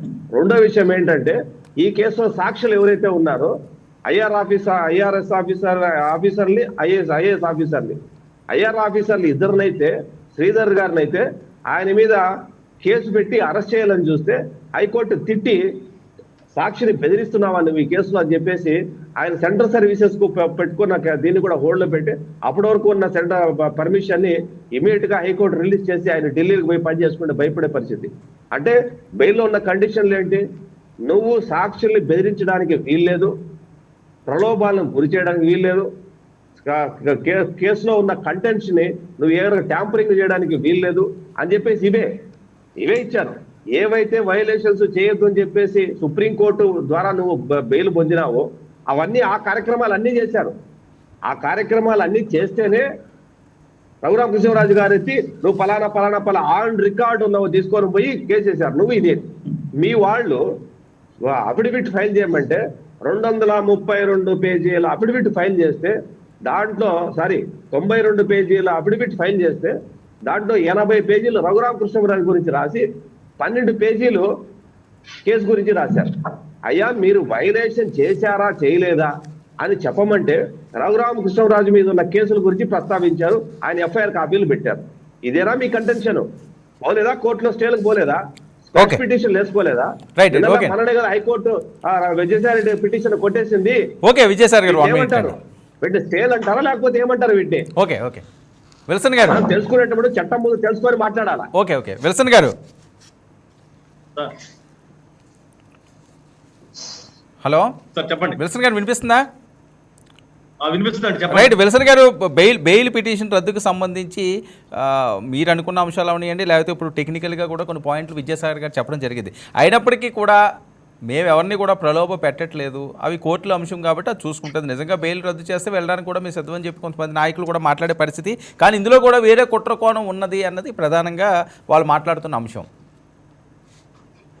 నేనైతే న్యాయ వ్యవస్థను కూడా ఈ విషయంలో తప్పడుతున్నానండి. ఎవరి మీదైనా ఆరోపణలు ఉంటే ఒక లిమిటెడ్ పీరియడ్ లోనే వాళ్ళని తప్పు చేశారా లేదనేది నిగ్గు తెలిసి వాళ్ళని క్లీన్ ఇమేజ్, ఇప్పుడు నేను జగన్మోహన్ రెడ్డి గారు క్లీన్ ఇమేజ్ తో బయటకు రావాలని మేము కోరుకుంటున్నాం. మీరు ఆ పని చేయండి, మాకు అభ్యంతరం లేదు. ఇప్పుడు ఉదాహరణకి అయోధ్య ఇష్యూలో మరి కంప్లైంట్ వచ్చిన మనం అద్వానీ గారి మీద మేము ఆయన రాష్ట్రపతి పదవిగా ఇవ్వకుండా పక్కన పెట్టింది భారతీయ జనతా పార్టీ. ఎందుకంటే ఆరోపణలు కోర్టులో ఉన్నంత వరకు నైతికంగా బాధ్యత వచ్చి పదవులు తీసుకోకూడదు. అది జగన్మోహన్ రెడ్డి గారిని వర్తిస్తుంది. లేకపోతే అప్పుడు వాళ్ళ పార్టీలు ఇంకా చాలా మంది నాయకులు ఉన్నారు కదా, వాళ్ళ కేసులు ఎవరు లేని వాళ్ళకి సీఎం పీఠం ఇచ్చి కావాలంటే తెరనక రాజకీయం చేసుకోవచ్చు, ఎట్ట చేస్తారో చేసుకోవచ్చు, మాకు అభ్యంతరం లేదు. కానీ నేనేమంటానంటే ఇన్ని కేసులు ఉన్నా కేసులు ఏమి లేవంటాము, అదే విధంగా కోర్టులు కాడ ఏంటంటే సంవత్సరాలు 7 సంవత్సరాలు 8 సంవత్సరాలు 10 సంవత్సరాలు పడుతుందండి కొన్ని కేసులు తెమలడానికి. ఎందుకు చేస్తుంది ఇట్టగా కోర్టు? నిన్న జస్టిస్ ఎన్ వీరమణ గారు కూడా బాధపడ్డాడు ఆయనకు వచ్చి. వాళ్ళే అనేక సందర్భాల్లో అనేక విషయాల్లో స్టేలు ఇచ్చున్నారు. స్టేలు ఇవ్వాల్సిన అవసరం ఏంటి? కోర్టులో వాస్తవం ఏంటో నిగ్గు తేల్చి మరి వాళ్ళని క్లీన్ ఇమేజ్ తో బయటికి పంపండి. అదే విధంగా ఈ పలానా మనిషి తప్పు చేస్తే ఈ తప్పు చేశాడని చెప్పని ఒక 1 year 2 years లోనే మీ కేసు విచారణ చేసి పంపండి. ఏళ్ల తరబడి ఏంటండి నాకు అర్థం కాకపోతే. కాబట్టి కోర్టు వ్యవస్థ కూడా మారాలి, కోర్టు వ్యవస్థ కూడా మారాలి నేను కూడా కోరుకుంటున్నాను. అంటే కరెక్టే. అంటే దీనికి అంటే ఒక విషయం విల్సన్ గారు ఓకే మీరు చెప్పింది కరెక్టే. త్వరితగతిన కేసులన్నీ కూడా కంప్లీట్ చేయాల్సిన అవసరం ఉంది. కానీ దీనికి ఒక ఇన్వెస్టిగేషన్ అని ఉంటుంది. అది పారదర్శకంగా చేయకుండా ఈరోజు అన్యాయంగా కొంతమంది బలైపోయే పరిస్థితి మనం చూసాం. తప్పు చేయకుండానే ఆ ఇన్వెస్టిగేషన్ సరిగ్గా లేకుండా. సో ఆ రకంగా చేయడానికి ఒక ప్రాసెస్, పెద్ద ప్రాసెస్ నడుస్తుంది. సో ఎవరినో ఒకరు మనం ఇరికించేద్దాం, లేకపోతే ఎవరో ఒకరి మీద ఒక కేసు వేసేసి వాళ్ళని అరెస్ట్ చేసేద్దాం, త్వరితగతిని ఇచ్చేద్దాం అంటే కొంతమంది నిర్దోషులు ఈ రోజు బలయ్యే పరిస్థితి ఉంటుంది కదా. చట్టం అది కూడా ఆలోచిస్తున్నదేమో. అదే చెప్తున్నాను. ఇప్పుడు 8 ఏళ్ళు సత్యం బాబుని జైల్లో పెట్టి మగ్గిపోయిన తర్వాత బయట తీసుకొచ్చి క్లీన్ షీట్ ఇచ్చారు. అదే అవును, నేను అదే అంటున్నాను. ఇప్పుడు ఆ రోజే సత్యం బాబు ఇది అని చెప్పి శిక్ష చేసేస్తే అన్యాయంగా అతను బలైపోతుంది కదా. అదే చెప్తున్నాను, టైం లిమిట్ పెట్టుకోండి. విజయసాయి గారు ఓకే 1 minute. విజయసాయి గారు ప్లీజ్. ఒక్క నిమిషం సంపాదించాడు, అక్రమ ఆస్తులు అనేది ఆరోపణలు ఉన్నాయి కాబట్టి లేదు నేను సక్రమంగా సంపాదించాను, ఈ బిజినెస్ సంపాదించాను, నా పూర్వీకుల నుంచి ఈ బిజినెస్ ఉంది, ఇక్కడి నుంచి ఇక్కడ దాకా వచ్చానని చెప్పుకోవచ్చు. ఆయన తప్పులేదు, ఆయనకి ఆ హక్కు ఉంటుంది.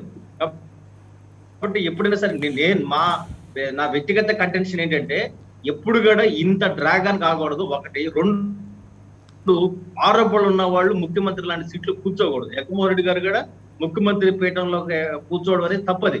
ఎందుకంటే వాళ్ళ తల్లిలో లేకపోతే వాళ్ళ కేసు లేని వాళ్ళు ఎవరు ఉంటే వాళ్ళ పార్టీ వాళ్ళు పెట్టుకోవాలి. ఎందుకు ఒక ముఖ్యమంత్రి సీఎం పీఠం మీద కూర్చుంటే కేసులు ఇన్ఫ్లుయెన్స్ కావండి? ఎందుకు అధికారులు ఎవరి చేతుల్లో ఉంటారు? సీఎం చేతుల్లో ఉండరా? అక్కడ దాకా పోతారు. ఎందుకంటే వైఎస్ వివేకానంద రెడ్డి సొంత చిన్నాన ఆయన హత్య జరిగితే ఇప్పటి వరకు కూడా మీరు ఎందుకు చర్యలు తీసుకోలేదు? రాష్ట్ర ప్రభుత్వం ఎందుకు నేరస్తులు పట్టుకోలేకపోయారు? అంతకుముందు చంద్రబాబు నాయుడు గారు హయాంలో కూడా సిట్ చేసి ఎందుకు సైలెంట్ గా ఉన్నారు? అందుకే నేనేమంటానంటే ప్రజలకి న్యాయం జరగాలంటే ఖచ్చితంగా పోలీసులు నిష్పక్షపాతంగా వ్యవహరించాలి. అదే విధంగా ముఖ్యమంత్రి గారు కూడా సొంత నిందితులు లేకపోతే ఆ సీఎం సీట్లు కూర్చోడానికి. విజయసాయి గారు ఏదో చెప్తున్నారు. ఇప్పుడు మన కళ్ళకు ప్రస్ఫుటంగా కనిపిస్తున్న మాట వాస్తవము. రాజశేఖర రెడ్డి గారు సీఎం కాకమున్న పరిస్థితి ఏంటి, రాజశేఖర రెడ్డి గారు సీఎం అయిన తర్వాత పెట్టిన కంపెనీలు ఆన్ రికార్డ్ ఇదంతా కూడా. సూట్ కేస్ కంపెనీలు కలకత్తాలో, చెన్నైలో, హైదరాబాద్ లో, బెంగళూరులో, అండమాన్ లో, ఢిల్లీలో ఇవన్నీ విజయసాయి గారు ఓకే మీరు ఆ విషయం చెప్తుంటే వీళ్ళు కూడా చాలా సార్లు తెలుగుదేశం పార్టీ చంద్రబాబు నాయుడు గారిని విమర్శించిన పరిస్థితి. 2 ఎకరాలతో ఉన్న వ్యక్తి ఈ రోజు ఎన్ని కోట్లకు అధిపతి అయ్యారో అదంతా ఏ రకంగా వచ్చిందని వాళ్ళు అంటారు. ఇవేంటంటే ఇది తీరని పంచాయతీ, ఒకరికొకరు విమర్శలు చేసుకోవడం, రాజకీయంగా అక్రమాలు అన్నది ఇంకా కామన్. అది ఒక మాట ఇప్పుడు ధీరుభాయ్ అంబానీ పెట్రోల్ బంక్ లో పనిచేశాడు. ధీరుభాయ్ అంబానీ పెట్రోల్ బంక్ లో పనిచేస్తే ఈ రోజు వరల్డ్ లో టాప్ 10 లో బిజినెస్ మ్యాన్ లో ఆయన ఒక్కడు. ఒక 45 ఏళ్ళు 50 ఏళ్ళు వాళ్ళు కష్టపడ్డారు. 40-50 ఏళ్ళు కష్టపడ్డారు. చంద్రబాబు నాయుడు గారి వయసు 74 సంవత్సరాల మునుపు 2 ఎకరాలు ఉండాలి. కాబట్టి ఇప్పుడు కూడా నీకు 2 ఎకరాలే ఉండాలా. వాళ్ళు వ్యాపారాలు చేసుకోవద్దు. వాళ్ళ వ్యాపారాలు కళ్ళ ముందు కనపడేటివి. వాళ్ళు చేసుకుని కొన్ని 35-40 సంవత్సరాలు కష్టపడిన తర్వాత ఒక వ్యాపారాన్ని విస్తరించిన తర్వాత నీ కోట్లు సంపాదించుకోవచ్చు, 1000 కోట్లు సంపాదించుకోవచ్చు, ఇంకేదైనా చేసుకోవచ్చు, లేదంటే దివాలాలో తీయచ్చు. అట్లా కాకుండా ఓవర్ నైట్ రాత్రి పెద్దోళ్ళు ఎట్లయిపోయారో ఆ సూత్రం ఏంది అని అడుగుతున్నాం మేము. రాజశేఖర రెడ్డి గారు ముఖ్యమంత్రి కాక మునుపు వాళ్ళు కట్టిన ఇన్కమ్ ట్యాక్స్ ఎంత? రాజశేఖర రెడ్డి గారు ముఖ్యమంత్రి అయిన మొదటి సంవత్సరం దాటిన తర్వాత ఆ 450 కోట్ల 450 కోట్ల రూపాయలు జగన్మోహన్ రెడ్డి గారు అడ్వాన్స్ ట్యాక్స్ కట్టే పరిస్థితి ఎట్లా వచ్చేసింది? ఆ 2 సంవత్సరాలు ఏమో ఇంత జరిగిపోయిందా? 40 సంవత్సరాలు కష్టపడి 2 ఎకరాలు 200 ఎకరాలు 500 ఎకరాలు చేసుకోవటం తప్పు ఎట్లవుతుంది నాకు అర్థం కాదు. ఇది సూత్రం ఏందో చెబితే వర్మ గారు, ఈ సూత్రం ఏందో చెబితే మీరు కూడా 2 సంవత్సరాల్లో మల్టీ మిలియనర్ అయిపోవచ్చు. ఇక్కడ కూర్చున్న వాళ్ళందరూ కూడా మిడిల్ క్లాస్ పీపులే. అందరూ కూడా మనమంతా కూడా మల్టీ మిలియనర్ అయిపోవచ్చు ఆ సూత్రం మీద చెబితే. Right, okay. ఆయన మీద కేసులు వచ్చిన తర్వాత 43,000 కోట్ల రూపాయలకు సంబంధించినటువంటి స్కామును, 43 దగ్గర 55,000 పేజీల ఛార్జ్ షీట్ ను, 11 కేసులు, సాక్ష్యాధారాలు, డిజిటల్ సాక్ష్యాధారాలతో పాటు 300 మంది సాక్షుల్ని విచారించి కోర్టుకు ఛార్జ్ షీట్ ఫైల్ చేయడం, సబ్మిట్ చేయడం జరిగింది. అంటే ఇదేమి ఊరికి ఆశామాషిగా ఏదో కేసులు పెట్టేసి ఎఫ్ఐఆర్ స్టేజ్ లో ఉండిపోయి నేనేమో జైలుకు పంపించేసి నీ మీద ఏదో రాజకీయ కక్ష తీర్చుకోవడానికి చేసినటువంటి కాదు. మీ మీద ఛార్జ్ షీట్ ఫైల్ అయింది. ఆ ఛార్జ్ షీట్ ఫైల్ అయితే ఆ కేసులు పెండింగ్, సిబిఐ కేసులో పెండింగ్ ఉంది. ఛార్జ్ షీట్లు నెంబర్ అయ్యాయి. నీ మీద ఇప్పుడు ఛార్జెస్ ను ఫ్రేమ్ చేయాలా. ఆ ఛార్జెస్ ఫ్రేమ్ అయితే ట్రయల్ కన్విన్స్ కావాలా. ఆ స్టేజ్ లో ఉన్నప్పుడు నీ మీద ఆరోపణలు వచ్చినప్పుడు, అయ్యా నా మీద ఛార్జ్ షీట్ ఫైల్ అయింది 11 కేసుల్లో, నా మీద 43,000 కోట్ల రూపాయలకు సంబంధించినటువంటి స్కాములు ఈ సిబిఐ నా మీద రుద్దింది. నేను ఈ స్కాముల నుంచి బయటపడిన తర్వాత నేను ముఖ్యమంత్రి పదవి చేపడతాను, అంతవరకు నా వాళ్ళని ఎవరు పెట్టుకుంటాను, నేను 1 సంవత్సరంలో ముఖ్యమంత్రి గారిని ఉత్తరం రాయమని చెప్పాలా. సంవత్సరం లోపల ఫాస్ట్ ట్రాక్ కోర్టు పెట్టి, ఆయన ముఖ్యమంత్రి కదా, ముఖ్యమంత్రి కానప్పుడు కాదు, ముఖ్యమంత్రి అయిన తర్వాత ప్రభుత్వానికే ఇలాంటి సిబిఐ కోర్టుకే ఈయనే స్వయంగా అఫిడవిట్ ఫైల్ చేసి, నాది ఒక టైం లిమిట్ లోపల, ఒక 6 నెలల లోపల మీరు నా మీద కేసులు చేసేసేయండి, నేను చేసిన తర్వాత నా నిజాయితీ నిరూపించుకుంటాను అని చెప్పేసి ఒకరి తర్వాత ఒకరి ఎందుకు స్టే లేపిస్తున్నారు, డ్రామాలు ఎందుకు ఆడుతున్నారంటే కేసులో, సిబిఐ కేసులో. రైట్, 1 minute అండి విజయసాగర్. విజయ్ కుమార్ గారు.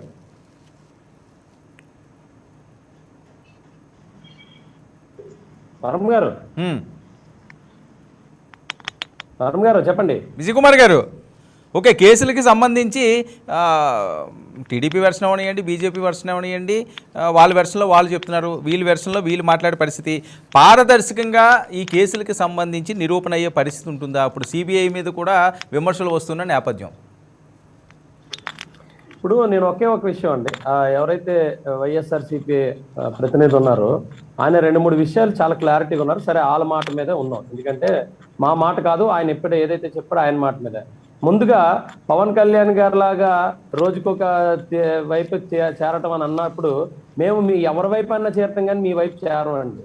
మీ వైపు మీ దొంగ పనుల్లో మేము భాగస్వాములు అవ్వకూడదనే మీలాంటి అంటే అసమర్థులతో మేము ఉండకూడదని, ఈ రాష్ట్రాన్ని బాగు చేయించుకోవాలి, కనీసం ఎక్స్పీరియన్స్ ఉండే చంద్రబాబు నాయుడు గారు ఉన్నారని 2014లో చంద్రబాబు నాయుడు గారికి అలాగే మోడీ గారికి సపోర్ట్ చేశాం. కానీ మీ వైపు రాలేదని మీరు మాటికి ఆ మాటలు మాట్లాడకండి. మా దగ్గర నిజాయితీ ఉంది. మీలాగా రోజుకో మాట పూటకో మాట చెప్పేసి మర్చిపోయి, ఆ రోజు డీజిల్ ఎవరున్నారు, డీజిల్ పెట్రోల్ పెరిగిపోయింది అది ఇదని, ఈరోజు మీరే పెంచి శాండ్ ఏంటని, మీరే పెంచి మందు ఏంటని, మద్య నిషేధం అని, ఈరోజు మద్యాన్ని ఏర్లై పారిస్తూ డబ్బులు విపరీతంగా దండుకొని, ఇలాంటివి అయితే మేము చెయ్యము.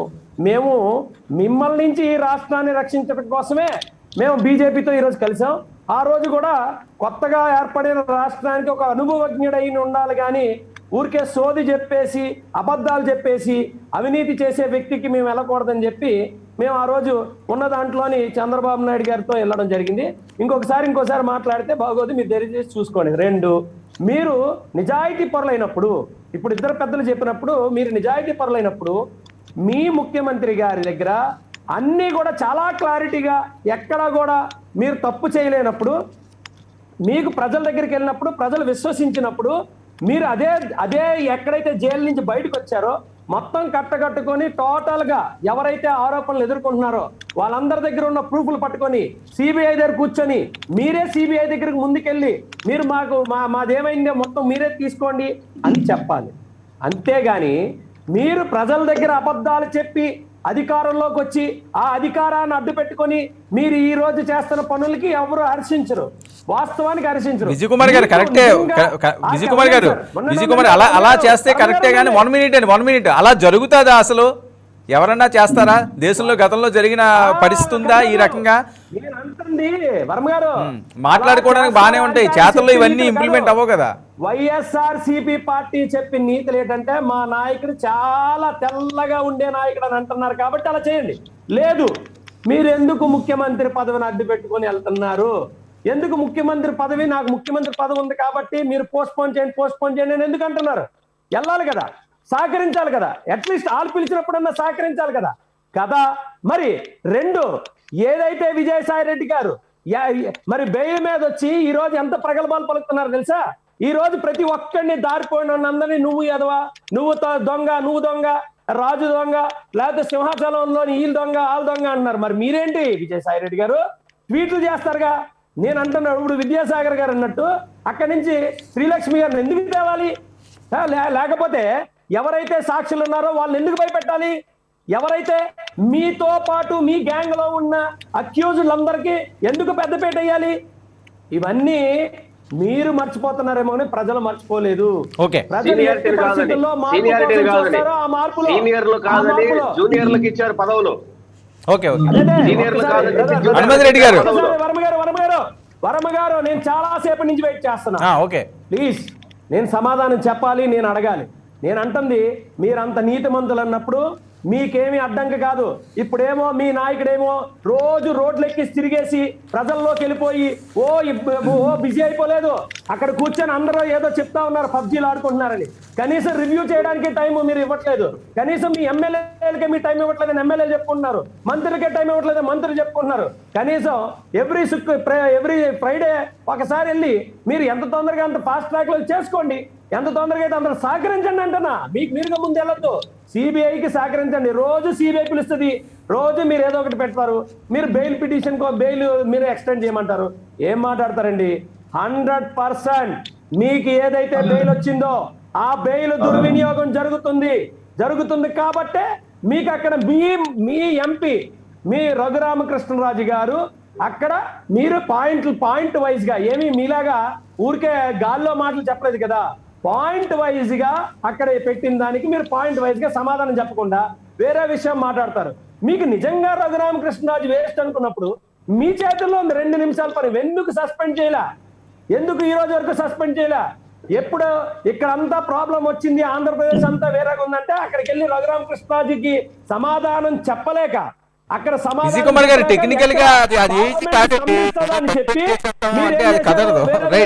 మాట్లాడుకుంటూ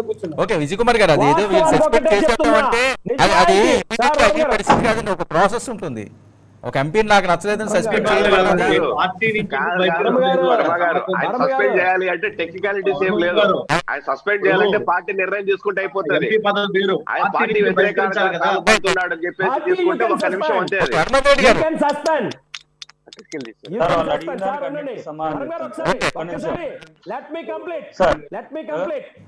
వర్మ గారు ఒకే ఒక్క విషయం చెప్తున్నా, నిజాయితీ అని చెప్పుకోవద్దు, నిజాయితీ చూపించండి. నిజాయితీగా ఉన్న పవన్ కళ్యాణ్ గారి మీద మీరు మాట్లాడడానికి కూడా మీ దగ్గర ఏం లేదు. ఒకటి ఏంటి ఓడిపోయారని చెప్తారు, 2 ఎవరితో కలుస్తారని చెప్తారు. ఈ 2 తప్పితే ఈ 2 ఏమైనా పెద్ద ఈ దేశానికి వచ్చిన నష్టమా, మీ ప్రజలకు వచ్చిన నష్టమా? మీ ప్రజలకు ఇచ్చిన మీరు ఏదైతే నష్టం చేకూరుస్తున్నారో మేము చెప్పుకుంటా పోతే 10 రోజులు కాదు, సంవత్సరం పడుతుంది, 365 రోజులు పడుతుంది. పవన్ కళ్యాణ్ గారి గురించి మాట్లాడడానికి సెకండ్ లేదు మీ దగ్గర ఒక్క విషయం లేదు. మీరు ఒక్క విషయం లేదు. మీరు రాజ్యాంగంలో రాసిందా ఎవరితో కలకూడదని, ఏ పార్టీతో కలకూడదని రాజ్యాంగంలో రాసిందో చెప్పండి, మేము మీ వెనక తలంచుతాం. రాజ్యాంగంలో రాసిందా ఓడిపోకూడదని మేము నిన్ను తల ముంచుతాం.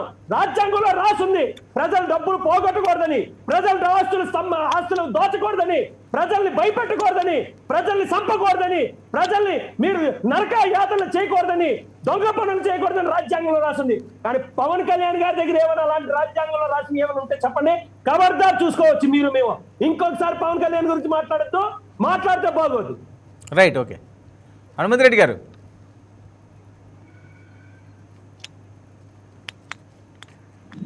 జగన్మోహన్ రెడ్డి గారు ప్రతి శుక్రవారం రావడానికి ఇబ్బంది జరుగుతుంది.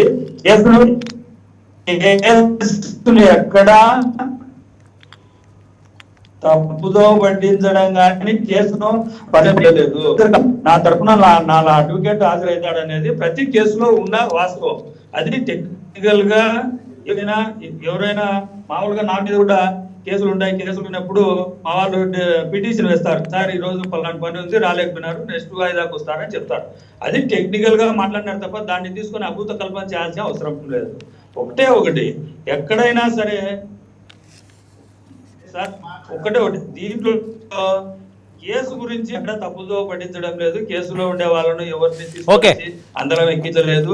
కేసులో మాతపట్టిన వాళ్ళు మాతపట్టి కష్టపడిన నాయకులందరినీ పదవులు ఇవ్వడం, బీసీలకు కానీ ఎస్సీ ఎస్టీలకు కానీ 50% రిజర్వేషన్ కల్పించిన ఏకైక వ్యక్తి జగన్మోహన్ రెడ్డి గారు. దాని గురించి మాట్లాడుతూ ఉంటే దాని గురించి కూడా మాట్లాడతాం. ఒకటి ప్రజలు మ్యాండేటరీ ఇచ్చిన తర్వాత 2014లో జగన్మోహన్ రెడ్డి గారు, చంద్రబాబు నాయుడు గారు, బీజేపీ, చంద్రబాబు నాయుడు గారు, పవన్ కళ్యాణ్ గారు ముందు అందరు కలిసి వెళ్ళినప్పుడు మాకు మ్యాండేటరీ ఇవ్వలేదండి. మేము ఆ రోజు సరైన ప్రతిపక్షంలో కూర్చుంటేనే సరిపోతుంది. జగన్మోహన్ రెడ్డి గారికి అనుభవం లేదు, చంద్రబాబు నాయుడు గారికి అనుభవం ఉంది. 2014 ఎలక్షన్లలో ఒక్క నిమిషం వాళ్ళు చెప్పిన దాన్ని చెప్తా ఉన్నాను. సింపుల్ గా కన్క్లూడ్ చేయండి, టైం లేదు. వాళ్ళకి ఇచ్చారు, అవకాశం ఇచ్చారు. సింపుల్ గా సార్, వాళ్ళకు అవకాశం ఇచ్చిన అవకాశాన్ని సద్వినియోగం చేసుకున్న దుర్వినియోగం చేశారు కాబట్టి ఈరోజు జగన్మోహన్ రెడ్డి గారికి ప్రజలు మ్యాండేట్ ఇచ్చారు. ప్రజలు నేను ముఖ్యమంత్రి అయితే అని ప్రజలకు చెప్పిన తర్వాత ప్రజలు మ్యాండేట్ తీసుకొని వీళ్ళు చులకనే భావం చేస్తా ఉన్నారంటే ఎంత సిగ్గుచేటు అర్థమవుతా ఉంది. జగన్మోహన్ రెడ్డి గారు ఆ సీట్లో కూర్చోవద్దు. అది రఘురామకృష్ణరాజు, TV5 వాళ్ళ ద్వారా ఎంత డబ్బులు తీసుకున్నారు అవన్నీ కేసులో తేలుతా ఉన్నాయి. రఘురామకృష్ణరాజు ఎంత సచివుడో అందరికి తెలుస్తా ఉంది. రఘురామకృష్ణరాజుని వీళ్ళు వెనకలేసుకొని వస్తా ఉన్నారంటే వీళ్ళకు రఘురామకృష్ణరాజుకి ఎంత లాలూచిందో తెలుస్తా ఉంది. మా ఎంపీతో వాళ్ళకి ఏమండి లాలూచి కూడా అవసరం ఉంది. డైరెక్ట్ గా చేయండి రాజకీయాలు. ఎప్పుడు వెన్నుపోటు రాజకీయాలే చంద్రబాబు నాయుడు గారికి, తెలుగుదేశం వాళ్ళకు వెన్నుపోటు రాజకీయాలే. పవన్ కళ్యాణ్ గురించి చెప్తా ఉన్నారు. పవన్ కళ్యాణ్ 2 చోట్ల ఓడగొట్టారంటే ఇంకా ఎందుకు వాళ్ళు ఆలోచన చేస్తా ఉన్నారు? మీరు జనాల్లో తిరిగి జనాల అవసరాలను తీరుస్తే మిమ్మల్ని ఏమన్నా రేపు పొద్దున ఒక ఎమ్మెల్యేగా గెలిపిస్తారేమో తప్ప ఈ విధంగా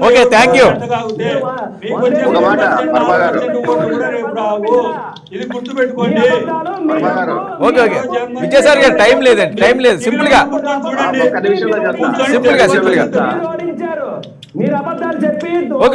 విజయసాయి గారు కన్క్లూడ్ చేయండి, టైం లేదు. Single word. ఓకే, మీరు మాట్లాడండి విజయసాయి గారు ప్లీజ్. ఎవరు రిజైన్ చేస్తారండి? కమాన్ రమ్మండి. ఎక్కడ రండి? మీ మొత్తం ఎక్కడైనా సరే మీ 175 సీట్లు ఎక్కడైనా సరే కబర్దార్ రండి. మేము గెలుస్తాం, ఈసారి మేము గెలుస్తాం. అందరూ రాష్ట్రంలో ప్రజలు సంతోషపడతారు. ఆ క్లీన్ ఇమేజ్ రమ్మని మేము కూడా కోరుతున్నాం. ఒక మాట వర్మ గారు ఒక మాట. ఇప్పుడు ఆయన ఏదో 317 పిటిషన్ అంటారు, ఆబ్సెంట్ పిటిషన్ 317 పిటిషన్ అంటారు. అంటే 3 ఏళ్ల నుంచి 317 పిటిషన్ వేయడానికి కోర్టు పర్మిట్ చేస్తుందా? ఓకే అండి. ఆరోగ్యం బాగలేదనో ఎమర్జెన్సీలోనో కోర్టుకు హాజరు కాకపోతే 317 పిటిషన్ వేసుకుంటారు, తప్పేం కాదు. పోనీ స్పెషల్ పర్మిషన్ హైకోర్టు నుంచి తెచ్చుకొని నేను కాదు నా అడ్వకేట్ ఏమన్నా హాజరు అవుతాడని చెప్పి స్పెషల్ పర్మిషన్ ఏమన్నా తీసుకొచ్చి చెప్పండి. జగన్మోహన్ రెడ్డి గారు చెప్పండి. థ్యాంక్ యూ అండి హనుమంత్ రెడ్డి గారు, థ్యాంక్ యూ విల్సన్ గారు, థ్యాంక్ యూ సుందరపు విజయ్ కుమార్ గారు. ఇది ఇవాల్టి బిగ్ డిస్కషన్. జగన్మోహన్ రెడ్డి, విజయసాయి రెడ్డికి సంబంధించిన బెయిల్ రద్దు చేయాలంటూ రగడ కొనసాగుతుంది. దీనికి సంబంధించి CBI మీద కూడా విమర్శలు వస్తున్న నేపథ్యంలో మరి రానున్న రోజుల్లో ఏం జరుగుతుంది?